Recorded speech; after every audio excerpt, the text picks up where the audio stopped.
పవన్ కళ్యాణ్ వ్యాఖ్యలకు కౌంటర్ ఇచ్చారు భీమవరం ఎమ్మెల్యే గ్రంథి శ్రీనివాస్. పవన్ కామెంట్స్ చూస్తుంటే గురువింద గింజ సామెత గుర్తుకొస్తుందన్నారు. చంద్రబాబు మోచేతి నీళ్లు తాగేందుకు ఆయన సిద్ధమయ్యారని, అందుకే 24 సీట్లకు ఒప్పుకొని 21 సీట్లు కుదించుకున్నారని అన్నారు. చిరంజీవి చాలా సౌమ్యుడని, ఆయనకు పవన్ కు పోలికే లేదన్నారు గ్రంథి శ్రీనివాస్.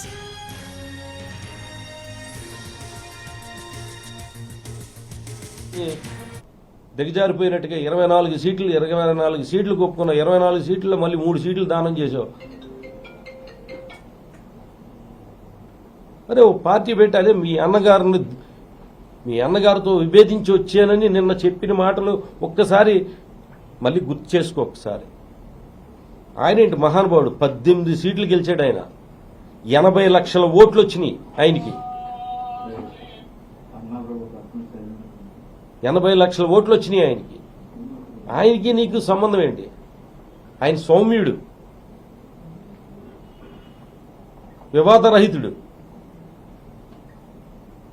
ఈ రాజకీయాల్లో ఇవి విమర్శలు ఇటువంటి నీకు మళ్ళీ మాట్లాడే కుసంస్కారం లేక ఆయన ఈ రాజకీయాలు వద్దనుకుని వెనక్కి వెళ్ళిపోయాడు ఆయన.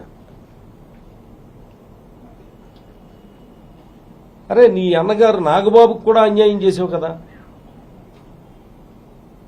ఇవాళ ఆయన స్విచ్ ఆఫ్ చేసి కూర్చున్నాడు కదా. నిన్న గ్రంథి శ్రీనివాస్ రౌడీ అంటూ హాట్ కామెంట్లు చేశారు పవన్ కళ్యాణ్. ఆయన వల్ల కాపులకు చెడ్డ పేరు వస్తుందన్నారు. భీమవరం నుంచి గ్రంథి శ్రీనివాస్ ను బయటకు పంపాలని పిలుపునిచ్చారు పవన్ కళ్యాణ్. గ్రంథి శ్రీనివాస్ ని అక్కడి నుంచి తరివేయాలి. చాలా మందికి అతను బంధువు సరైనవాడా? కాపు కులస్తుడే సరైనవాడా?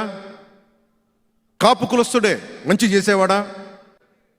కాపు కులస్తుడే సమాజానికి అండగా ఉండేవాడా? మరి అలాంటి వాడిని ఎలా వెనకేసుకొస్తాం? మన బంధువు అని చెప్పి, మన కాపు కులస్తుని చెప్పి ఎలా వెనకేసుకొస్తాం? ఇలా చేస్తే బుట్టలో తాజా పండు ఉన్న బుట్టలో కుళ్ళిపోయిన పండు వస్తే మొత్తం ఎలా కుళ్ళిపోద్దో వెనకేసుకొచ్చే వాళ్ళు కూడా కుళ్ళిపోతారు. గ్రంథి శ్రీనివాస్ కాపు కులస్తుడు మనవాడని చెప్పి అందరూ వెనకేసుకొస్తే అతను చేసే చెడ్డ పనులన్నీ, దుర్మార్గ పనులన్నీ ఆ చుట్టుపక్కల మొత్తం కాపు సామాజిక వర్గాన్ని మొత్తానికి వర్తించేస్తుంది.